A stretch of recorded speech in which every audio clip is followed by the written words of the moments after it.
Today is August 7th, series split with the Brew Crew. Johan Oviedo on a little streak. Some good things to talk about this week. Some good things. You're listening to the Bridge to Buctober podcast. Let's go.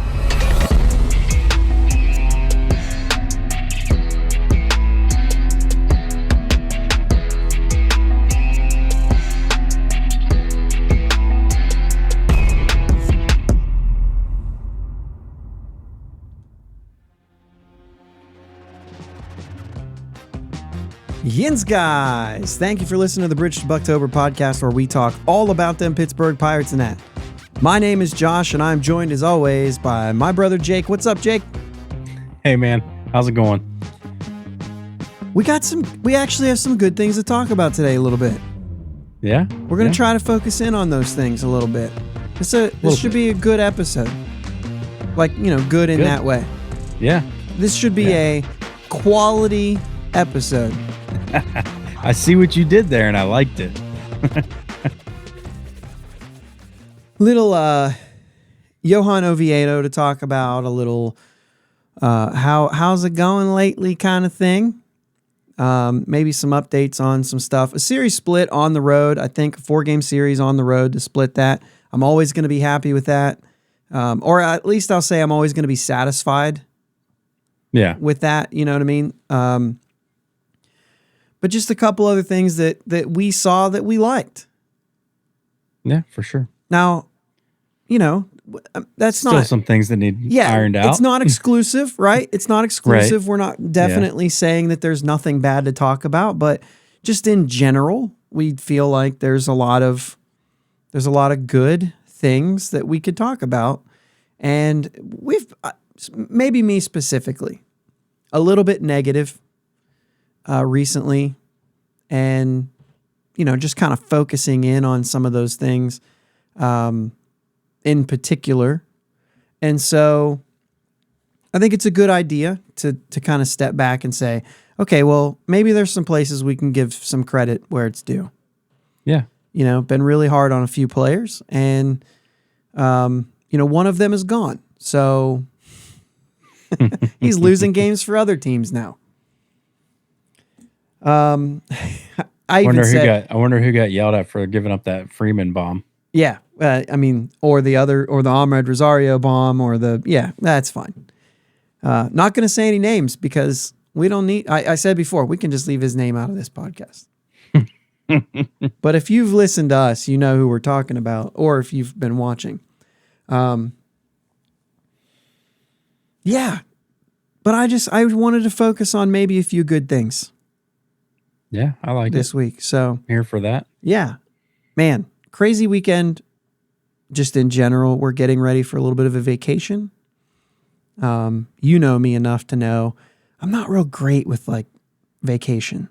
I like my house. I like my routine a little bit, and I don't know. It's just kind of one of those things. But I think it'll be fun. We're going to Gatlinburg, and it's the whole Katie's side of the family. So meeting everybody somewhere and getting to spend some time together. So I'm looking forward to it.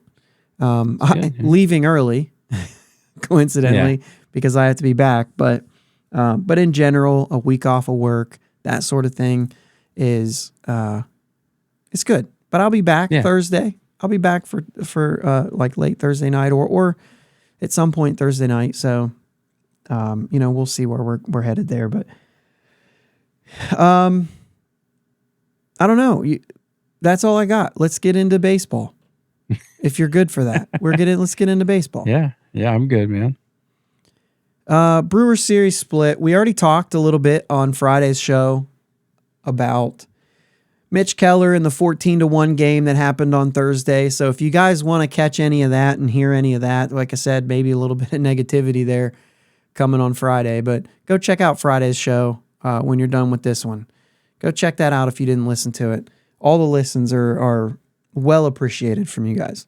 Yeah. So we lost 14-1. But then we move into the next game and we get to see Quinn Priester again. And Quinn Priester's been a little bit of a mixed bag. I see good things. I see a lot of walks. I see location issues. He's still young. He's going to pitch, Jake. Yeah. He's going to pitch. There's not a whole lot of options. So he's going to have to work through this. I don't see Ortiz or Contreras coming back anytime soon.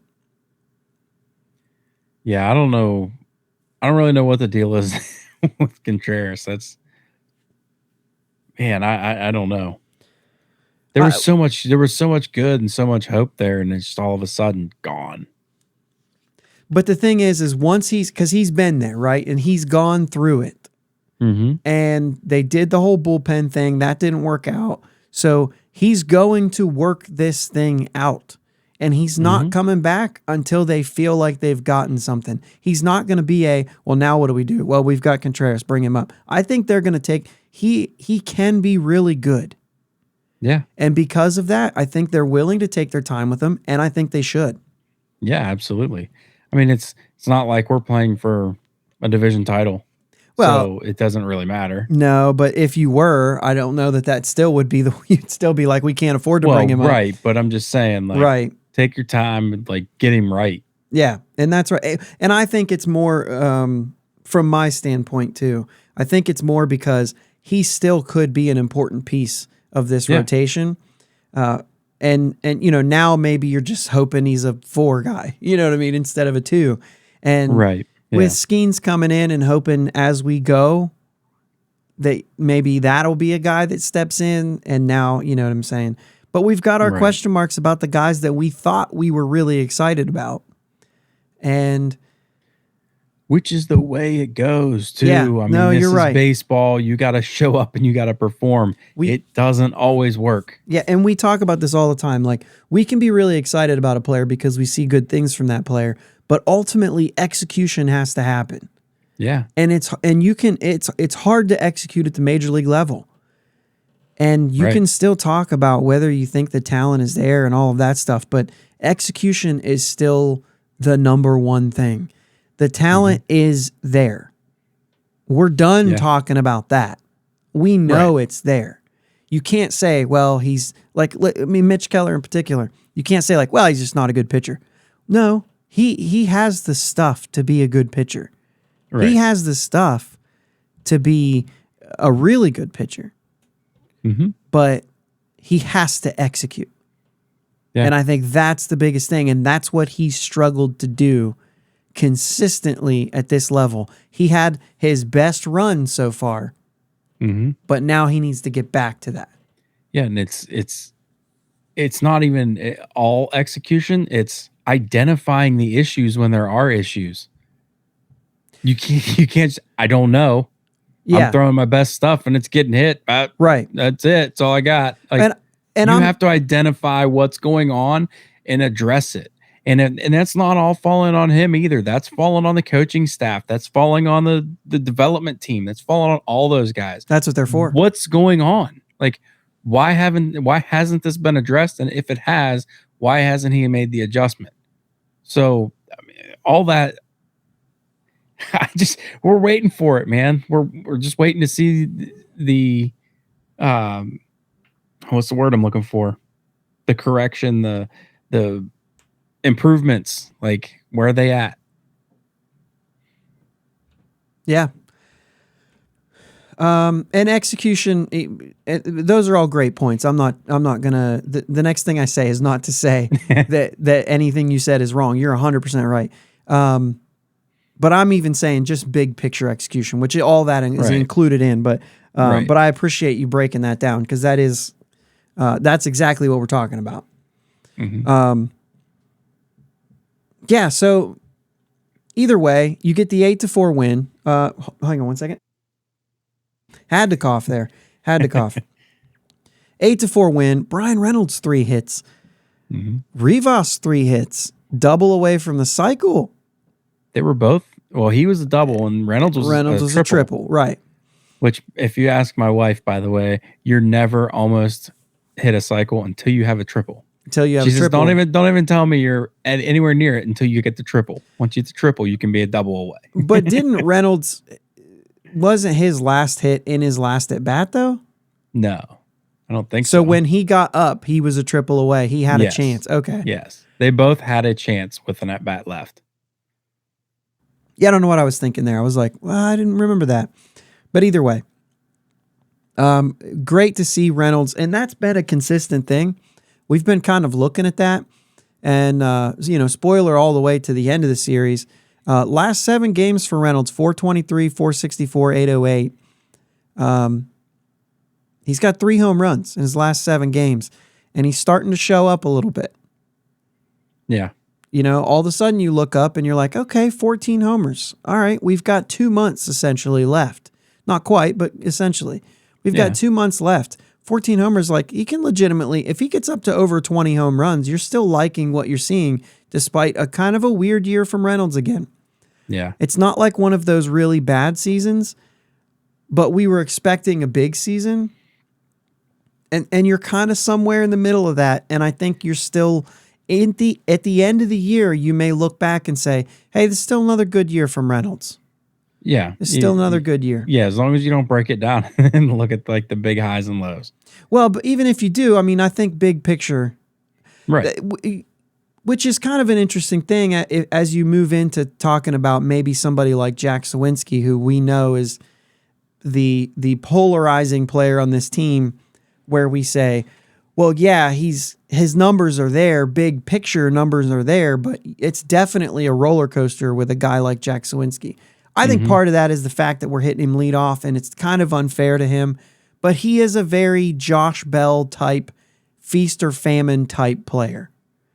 And I don't know if those types of players, like, do you want a guy to just be a decent player all season, or do you want those hot streaks and you'll deal with the cold streaks because of that? Because hot streaks make a huge impact on momentum and getting the team moving.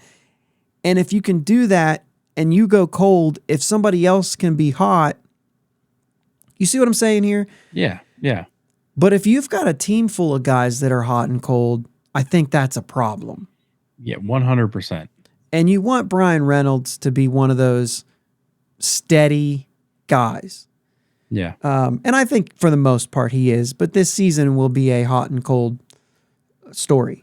And that's fine. You know what I mean? Yeah. I think let's see how he can finish up. And maybe, if he can finish up kind of even keel and just not super hot, not super low. Yeah. He could turn out to have a decent season this year.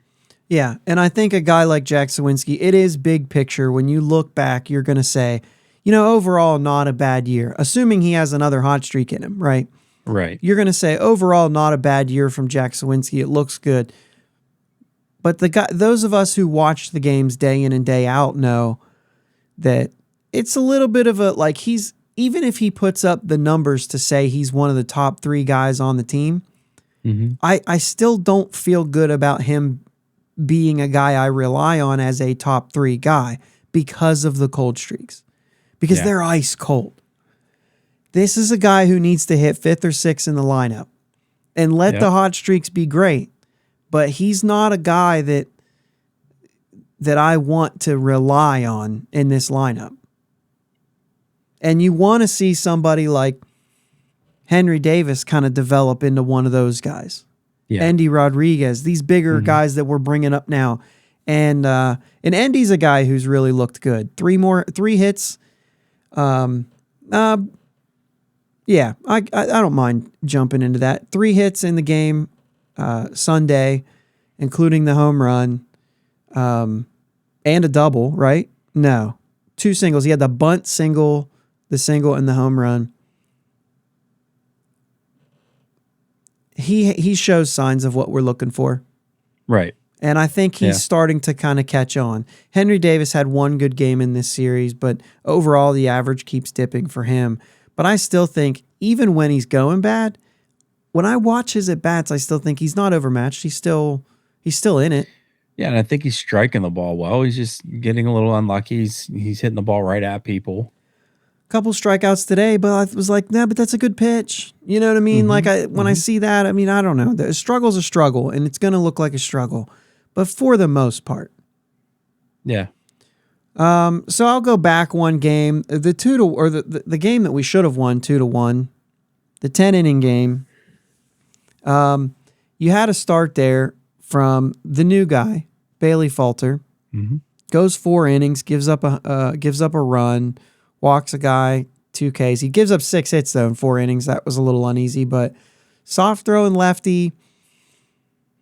Regardless of whether we gave up Castro for him or not, you had him come in, and then you had Jackson come in. First time we get to see him. He goes 3 innings, scoreless, 3 strikeouts, and all of a sudden you're through 7, and it's like, whoa, okay. That was a nice little piggyback a piece there. Yuri has a good outing, which, by the way, ERA down to 3.04 for De Los Santos, a guy who's kind of been under the radar because we were excited about him. We saw the struggle, and then we've kind of just been waiting. 3.04 is not bad. Not at all. Starting to like that. Starting to look, and maybe it's a lot of just like, hey, let's not put him at the end of the game. Let's protect him. Let's make sure we can get him right. David Bednar comes in, and are we any bit worried about Bednar? I mean, it's hard. It's hard not to get worried about him, but at the same time, like, we have so many other things to worry about. I'm not going to. The reason I say this is because I had a conversation about Baraki, and it was brought up on the fan forum, and so I was talking to them guys. Yark was on there this week, and I, they had kind of said something about Baraki giving up inherited runners, letting them score. And so I looked it up, and I was like, yeah, 44%, that's not great. You know what I mean? 7 of the 16 have scored. And as I looked that up, I realized that 8 of the 11 that Bednar has inherited have scored. And I was like, that's 73%. That's not. Bednar needs to be a clean inning guy. Yeah. But it's almost like, what does that say? Like, usually nobody gets on base. But when they do, is there maybe a little bit of Bednar that gets a little nervous when there's guys on? Right. Because he gets a guy on, it's just a base hit. It's Santana with a base hit. A fly out, they pinch run for Santana. A fly out, he moves up to second. Bednar throws the wild pitch. Now, I think that on the next base hit, the guy scores whether he's at second or third. But either way, they're just singles, but you're still letting guys score.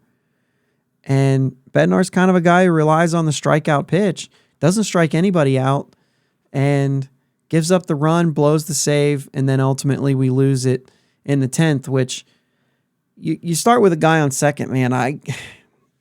You got to get that guy in. Yeah. We fail to do so. We lose it. And really, I mean, Perdomo did end up getting 2 outs, but it doesn't look, I mean, I kind of was like, nah, this game's over. We're going to lose this game. You know what I mean? Yeah. It's just the way it felt. And we did. And in a low-scoring game where we had an opportunity to beat Corbin Burns, Jason DeLay, the double that scored 2, was all that we had. But then again, they didn't have anything either until the end there. You know what I mean? We did good working out of jams throughout that game, but I mean, they had 1 run going into the bottom of the 9th. So, and then that was another the game we really let slip away. We really should have had that. Yeah, and you get the series. You get 3 out of 4 if you come away with that win, because on Sunday they come away with the win, hitting the long ball. Andy and Connor Joe hit solo shots, and then late in the game Reynolds comes in, like we talked about. He hits for Triolo, hits the 2-run homer right after Andy gets a single. Yeah, and he really hits well at that park too. They showed a stat line on it. He was batting like .330 career. That's a nice place to hit. It is. A lot of guys like hitting there. You can see really well there, and so it's kind of interesting. It's a hitter's ballpark, and a lot of people are saying, well, because it's a very comfortable park to hit in, you can see really well. Where some backdrops are a little bit harder than others, and Milwaukee's just a lot of people say that it's a very nice place to hit because of that. It's not necessarily a really short field, but everybody rakes there. Surprisingly enough, Milwaukee's offense is not that good this year. When it's all said and done, but But it is a nice place to hit. Arizona, I think a lot of people talk about like that too. And there's some deep parts of that field in Arizona, but you can just see so well. They both have that big giant nothing in center field, which makes it really easy to see. But yeah. And Reynolds is a good hitter, so put 2 and 2 together. And you're ticking me off. You had to. I knew you couldn't do it. I couldn't go without it. Johan Oviedo, the story of the game here on Sunday's game. And it's worth a little look at Johan Oviedo. 3 straight quality starts to get him to 12, which is tied with Mitch Keller, who had such a commanding lead in that category. And here we are, Johan Oviedo dropping that ERA to below what Keller's is. Yeah. So 7 innings, no runs for Oviedo. Gave up just 1 run in 7 innings against Detroit on Tuesday. And the start before that against San Diego went 6 and gave up just 1 run on only 3 hits. Hasn't given up a home run since that game against the Angels on July 21st, where he gave up 5 runs in just 4 innings. But then he's really settled in these last 3 games, 3 straight quality starts, getting that ERA from a 4.77 down to a 4.18. Decently late in the season. Like, that's a big drop. Yeah, it is. He's showing up. He's pitching well. And you wonder how long, you know what I mean? That's fair. He's young. You wonder, okay, he's on a hot streak. And I feel like Oviedo does this. Yeah. He goes on these hot streaks where he's feeling really good. I think it's important to keep sending him out there on schedule. Well, to be honest with you, he's cleaning up that first inning. That's a big, that's a big thing. That's huge. 100%. That's a great point. Because I remember when we went to the game, I mean, it's probably been a month or 2 now, but when we went to that game and he gave up like 4 runs in the first inning, you're like, here we go. I said, but just hold on. He still might get through 5. And he did. He got through like 5 or 6 that game. But that first inning's been his woe. And if he can get rid of that, I mean, he's solid. When was that? I don't remember. Was that July 1st? That doesn't sound right. Who were we playing? Who did we go see? No, it was probably July 4th weekend. Milwaukee? That would have been July 1st. July 15th was his next one. That certainly wasn't it. No. 5 runs in the second inning against Milwaukee at PNC Park. And Contreras pitched that game? Yeah. So he gave up 1 in the first and 5 in the second. And Roanzi came in, gave up 3 more. But he did end up going 5 innings as he went 3 straight scoreless after that. Contreras came in and gave up. Oh, and then he went out there for the 6th. That was the thing that we were saying. Like, what are you doing? Yeah. He gives up another run in the 6th, and then Contreras comes in and gives up 3 more. Yeah, and then that was it because it was a blowout. But then the Pirates did well to come back, scored 6 runs in the 8th, and made it interesting, and came back in that game. I do remember that. Okay, but either way, like that was kind of the thing. And I saw Oviedo pitch a different game this year in June. I can't remember which game that was. It wasn't that. Might have been. It was Texas, May 24th. I went to that game against the Rangers, and it was a lot of the same thing. Rangers scored 3 in the first, and I said, that's okay. He'll settle in. And that's exactly what he did. And the Pirates didn't get enough as they only scored 2 runs, but he gave up 3 runs in the first, ends up throwing 4 2/3 more innings and didn't give up any more runs. Stevenson actually got him out of that one. But yeah, I mean, he's cleaning up that first inning. Now the Angels, it wasn't the first inning, which was the last time he kind of had a rough outing, but that has been the thing for him early in the start. And then he does settle in and do pretty well, but we're looking at 3 straight starts that have been really good. Mm-hmm. And he's getting deeper into games, 101 pitches on Sunday.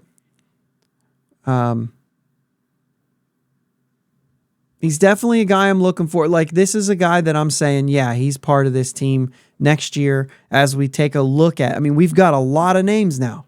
Yeah. We've got a lot of players that you're looking at that have a potential to be a part of a 5-man rotation. And if you're on the same page as me, I'm going to want them to make a move. Right. You know what I'm saying? And you're looking at a possibility of, I mean, Brubaker's not going to be back till halfway through the year, I would imagine.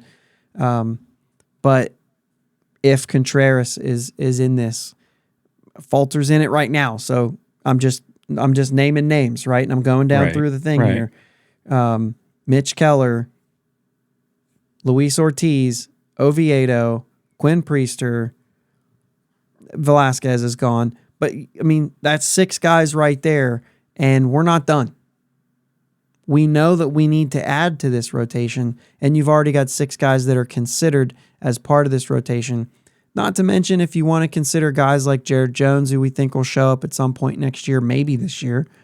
Yeah. And so on. Mike Burrows, I'm not sure what pace he's on right now, but I think he's going to be out most of next year as well. Yeah, because he got hurt this year.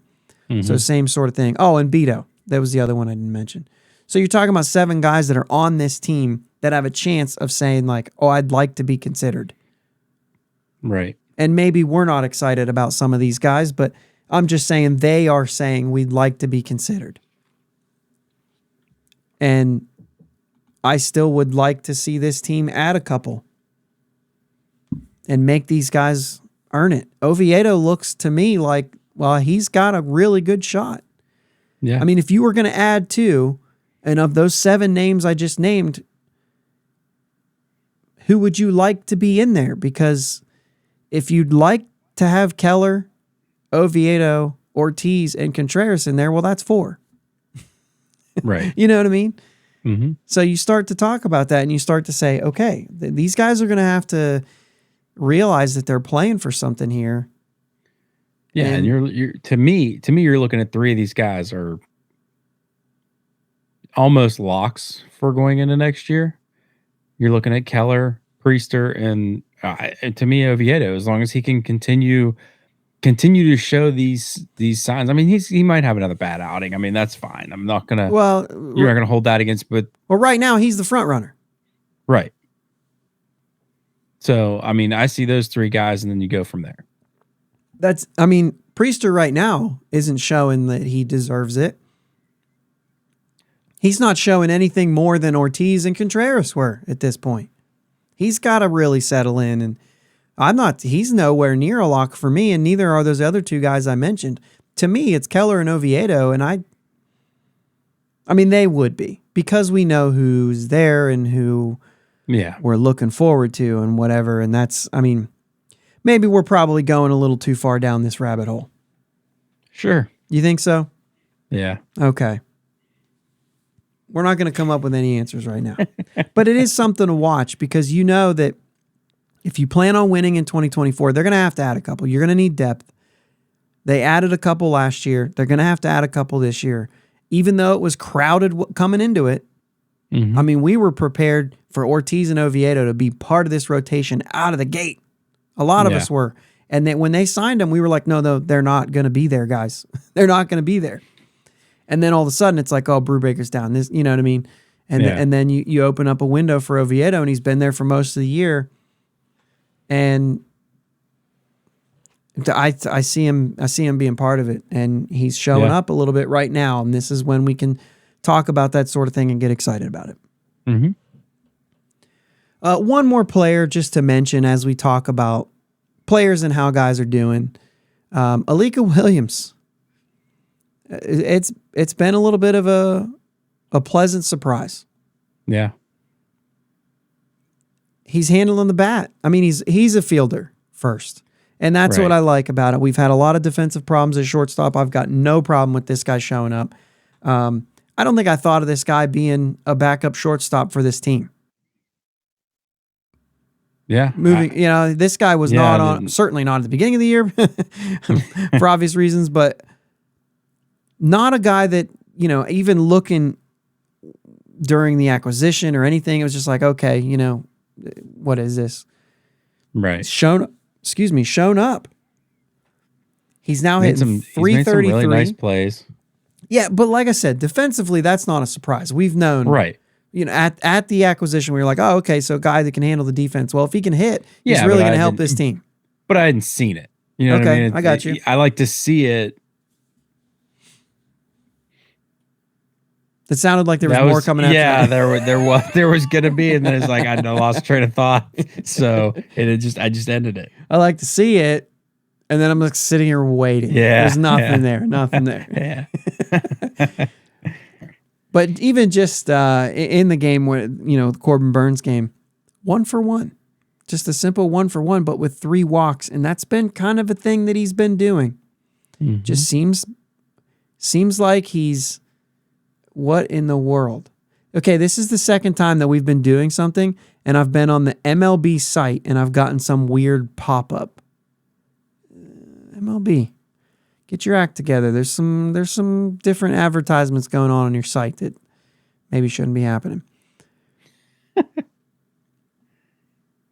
not sure how this adds up. Yeah, 846 OPS right now for Alika Williams.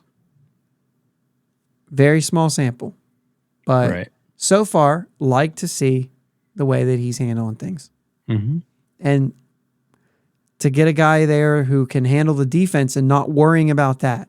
That was it. Like, when Castro was hitting well, it was like, he's got to play, but boy, you were nervous about him at shortstop. You know what I mean? Yeah. Tucapita, it was okay, but the arm's not really there. Peguero comes up.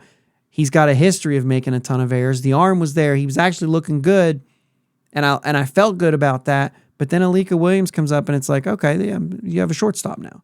It was kind of like when Santana went to first base, and you were like, oh, now you have a first baseman. This feels good. And we're blown away by it. But really, he's just playing first base like a major leaguer.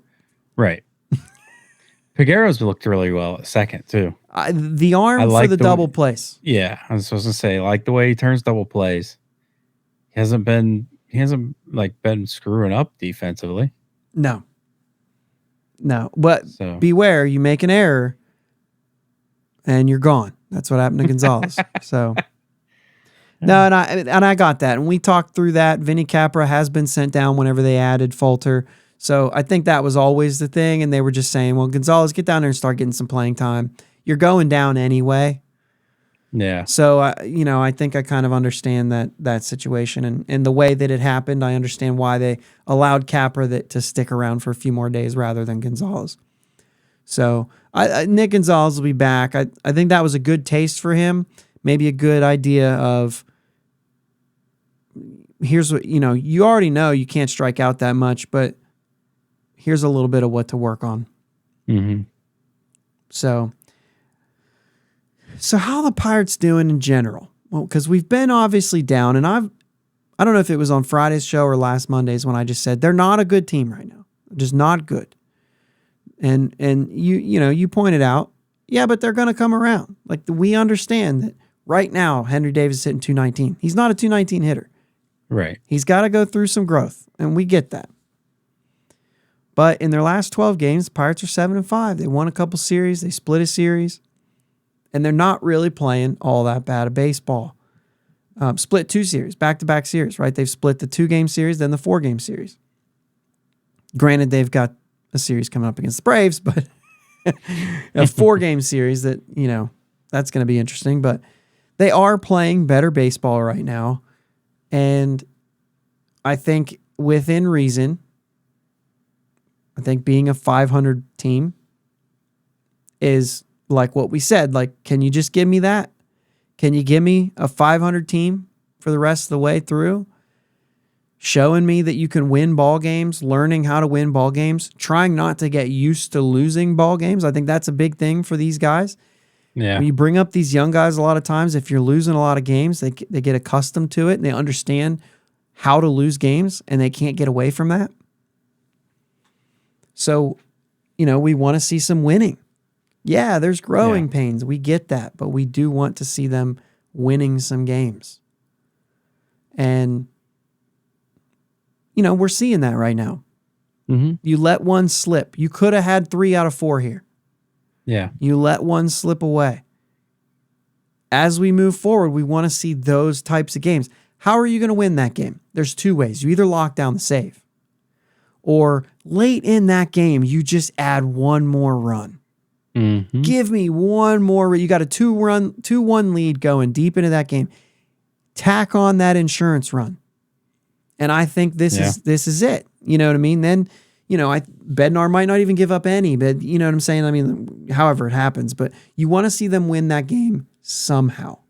Right. Or get that runner in the 10th. Even if you get it that far, then they're only tying, and they would have still won that game. The way that 10th inning, the bottom of the 10th inning went, they could have scored more if they needed to. I feel like, but I don't know, man. I just think that there's better baseball being played. Yeah. And whether it's the personnel they have on the field, whether it's maybe taking advantage of a couple hot streaks, Palacios, a couple big games, big moments, just things like that. They're going to get those sort of things from Henry Davis at some point. Jack Sawinski, like we talked about, he's going to have a big game that's going to win him a game at one point. Andy Rodriguez is going to have, maybe that was today. Maybe he was part of just having a big game today. I know it was just a solo shot and a couple singles, but you know what I'm saying? Like, you get somebody that's going to lead that offense a little bit today, tomorrow. Reynolds, you know what I mean? Yeah, you know what? Speaking of Andy, what I really enjoy seeing is how fired up he gets for his pitchers. Yeah. Like, I just even this, like, pointing at him, like, good pitch, like, he's very strikeout. animated. He gets in there, like, he gets excited. Like, that's some energy that this team needs. That's good energy. He's really impressed me as far as a leader. Mm-hmm. And that sort of a thing. Those sort of things for a catcher. I mean, we talk about that, that was part of the value of Austin Hedges. And he has that. Yeah. Guys are going to like throwing to him for those types of reasons.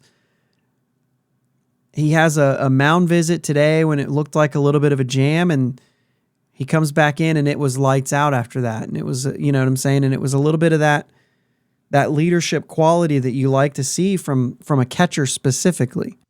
Yeah. And it's got us thinking a little bit, because Henry Davis hasn't gotten a whole lot of opportunities back there. But it's got you thinking in your head, like, boy, I want Endy to be the guy now. Yeah. And that's easy to say, but we haven't seen Henry Davis catch all that much. We don't know if he has those, those qualities or not. Right. Henry Davis needs to hit. Yep. First. And then I think we can figure other things out as we go. He's not catching right now. And I don't know when we're going to see that, as we were told. And so, I mean, there's time. I'm sure they're working him into it. But as I'm sure everybody else is the same, but I wonder if they just don't want him catching. Yeah. And when he comes around to that idea, whether it's right field or whether it's just, I'm still a catcher, but I'll mostly DH or whatever, whatever that looks like, I would hope not next year, because I still think that McCutchen is an option next year, and I'd still like to see him as our DH. Not because I think he's, there, but like, I'm just not ready to put we don't have enough players right now to be throwing, you know what I'm saying? Like, yeah, no, I get it. To say like, well, let's get this thing going with these young. I haven't seen enough yet to be very confident in the team that's right there right now to be a competitor. There's holes that need filled. Yeah. In the off season, in order for and really 1 or 2 guys will make a huge difference, because it makes you deeper. Yeah. And I just think counting on these guys is it would be a foolish move. And so I think, McCutchen coming back, and he's a DH at this point in his career. Yep. I think that's clear. Mm-hmm. But 7-5. It's interesting. It's interesting to see what we do in the off season as far as who puts on what gloves. and just see if anybody moves around the diamond. I mean, if it's not going to be many people, I'm not saying we're going to have everybody's going to move positions, but like Henry Davis, are you going to become our right fielder? What are we doing with Sawinski? Is he going to be our center fielder? Are we going to go get a center fielder? What happens with that? It's just going to be interesting. Henry Davis, do you pick up a first baseman? I think that's a waste of an arm. Yeah. But, I'd rather see Sawinski do that at this point. Yeah. He's a capable fielder. He's fine, right? We've talked about this. He's fine everywhere he goes. He's just not, not great. And his arm is average. Right. Little above average, actually, if you go by like StatCast. He's just slightly above average. But it should be interesting to see what what direction the organization is going to want to take with some of these younger guys. Yeah, and I'm sure that free agency is going to play a factor in that.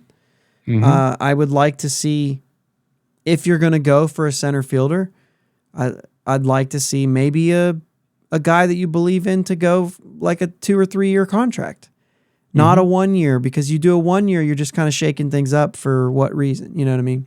Right. So, with that said, they do have Atlanta coming to town. Atlanta, the best team in the major leagues as far as winning percentage goes. Them and the Orioles. The two teams with 70 wins. The Orioles, again, the team that I've been pointing to for this whole rebuild process. Year 4 for the Orioles, a reminder here, 110 losses. Yeah. And look at them now. Top team in the American League just 2 years after that, which would be the Pittsburgh Pirates 2025 season. Now, I'm not saying everything's going to go just as perfectly, but the Orioles don't have a pitching staff, and they're doing this. You know what I mean? Yeah. The Braves do, and they're going to send Strider, Trinos, Fried, and Elder up against Beto, Keller, Priester, and Falter. Beto, Strider, that's a tough game to win. Yeah. Over under 15 strikeouts that game. For Strider or total? For total. Between Beto and... yeah, we'll go Strider. For just Pirates hitters. We strike out, yeah.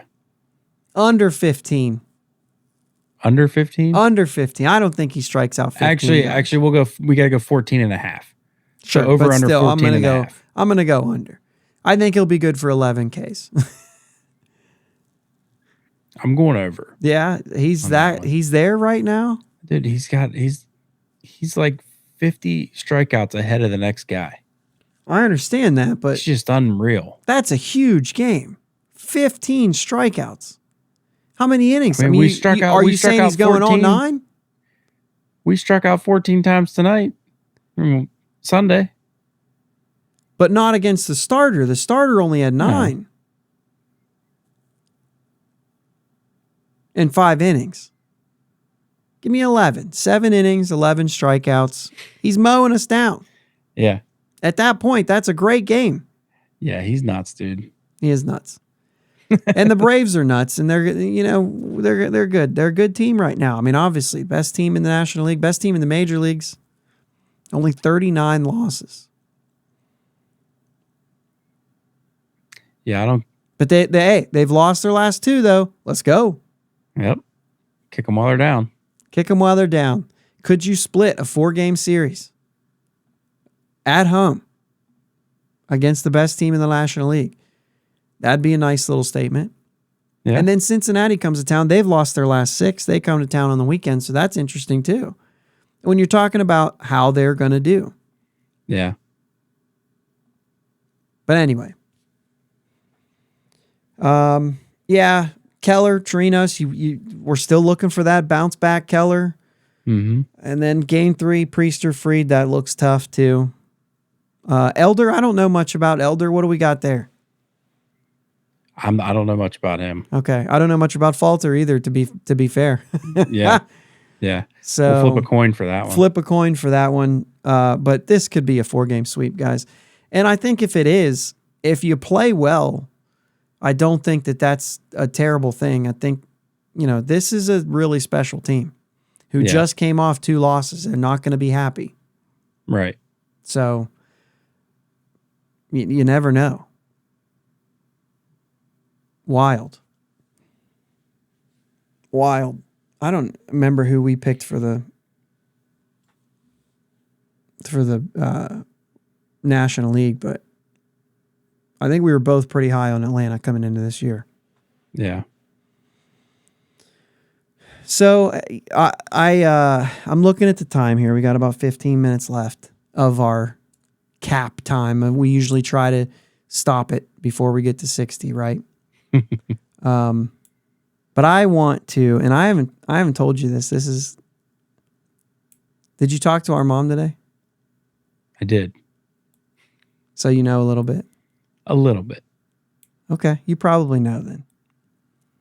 But I want to talk about this. I haven't talked about it a whole lot. We've had a couple conversations, and then we've had little things here and there. But if you've been listening to the show for a long time, you know that, and that's how I say it every time, right? Mm-hmm. You know that I've had some post-COVID issues with eating and stuff like that. And, well, today is 885 days that I've been dealing with that. It's been a roller coaster of a lot of things. And this weekend, so I finished this thing that I did, and we didn't talk about that at all. I just said some things here and there, but I went through this thing, brain balancing, just to paraphrase. Saracet is the company. Look it up. It's pretty interesting. I don't know if there's anybody out there who's dealing with anything post-COVID. It doesn't have to be parosmia, which is the thing that I'm dealing with, but it could be anything. Could be no smell. It could be fatigue, depression, any of that stuff. But either way, went through this process over it was 1 week, and then 3 weeks later, I ate a cheeseburger today. So awesome, dude. I could taste the bun. I could taste the cheese. I could taste the meat for the first time in over 2.5 years. I could taste the bacon. There was bacon on this thing. Chicken still smells awful. Kids had nuggets. It was terrible. I broke up a nugget for one of the kids, and I was like, yeah, that's still real bad. I also could taste the salt from the tears that were running down my face. It seems weird to be emotional about a cheeseburger, but I'm telling you. Not if you've watched VeggieTales. That was wild. Yeah. No, that's a reach. You bring super... up these insights, but that was a reach. That one was crazy. But seriously, guys, this is a huge thing.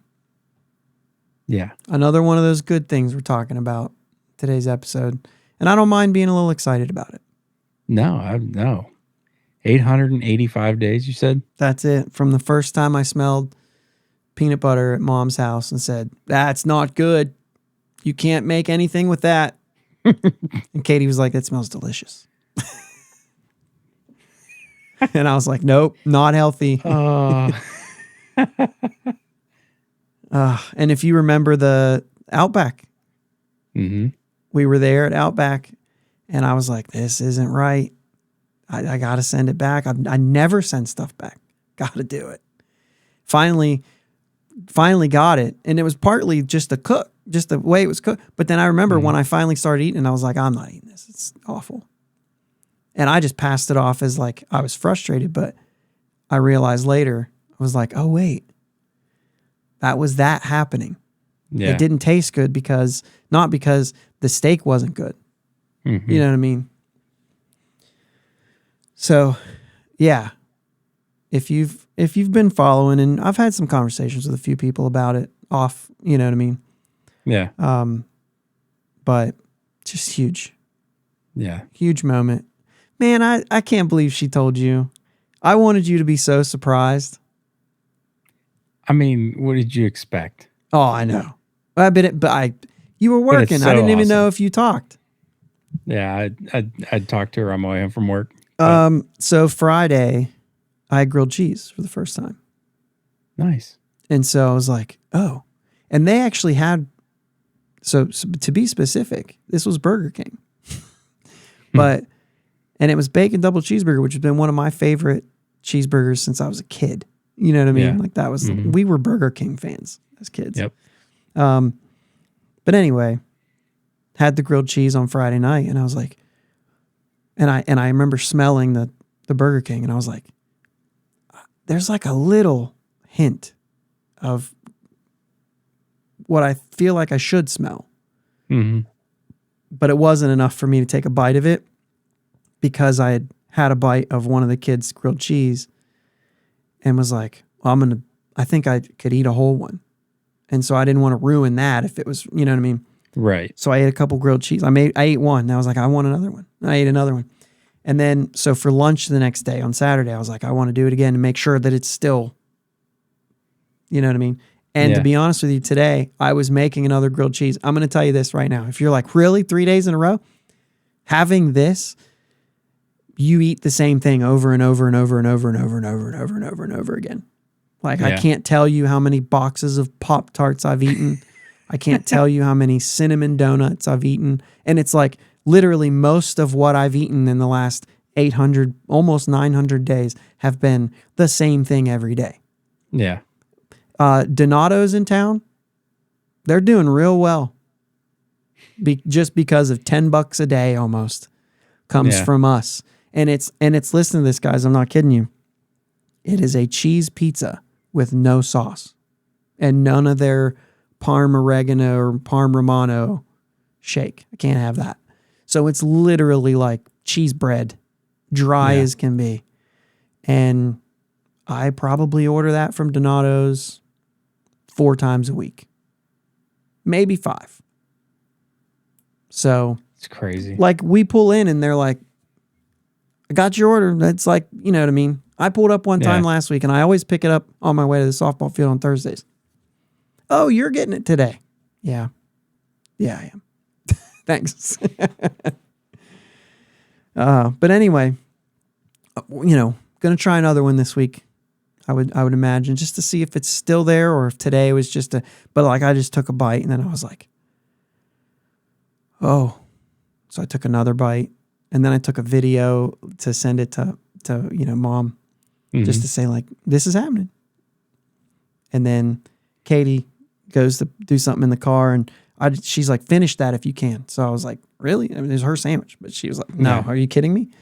Right. So she came in there and I'm eating it and I'm starting to get shaky because it's just good. You know what I mean?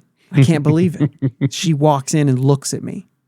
And that's when I was like, I took off. Cheeseburger, took the cheeseburger and ran. I was like, this is too emotional. Recently, little chocolate chip cookies have been something that I've been able to eat too. Nice. So like, dude, it's rolling in. Like there's just new things. It's awesome, dude. I need to get Mountain Dew on that list. For some reason, that's like a weird one, but I just want, every once in a while, you just want that cold Mountain Dew. Yep. But just nuts, dude. That's awesome, man. Yeah, it's pretty exciting. I'm excited for you. Hopefully, I mean, it's also like, it's really good heading into vacation too.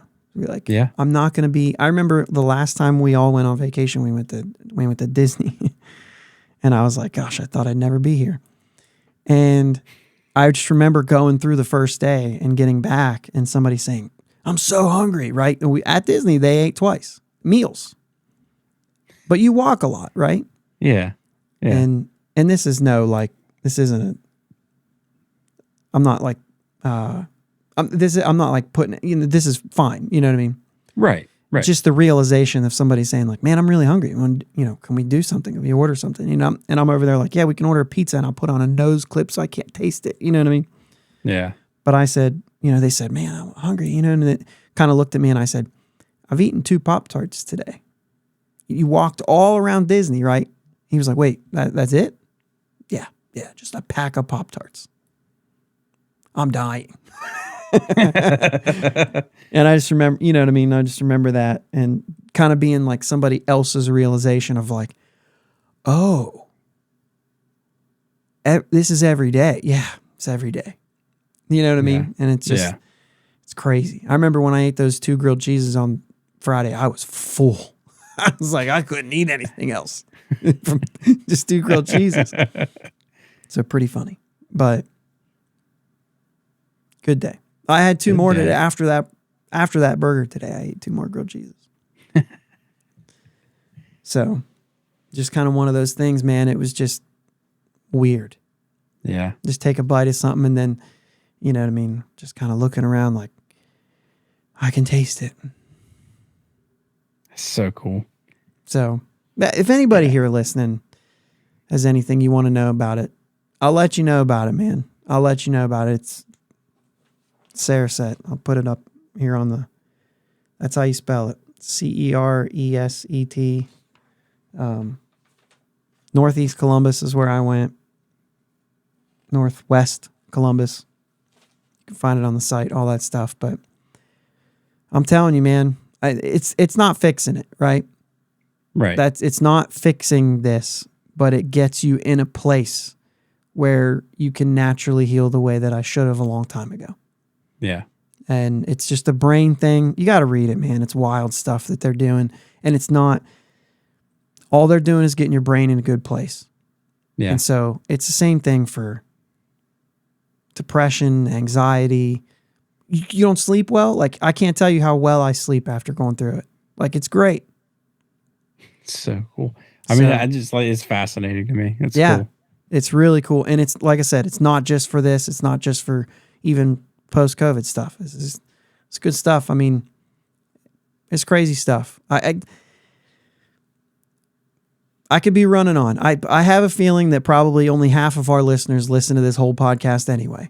Other people have already tuned this thing out. But if you're one of the real ones, and you know what I mean, and you've been with us, I know that one of the comments that we get is that people feel like they're just hanging out with us. And so I feel like it's worth it to say this. You know what I mean? I feel like it's worth it to go down this path a little bit. I try not to talk about it too much. It's literally what I've been living with for every single day. So I know I've brought it up.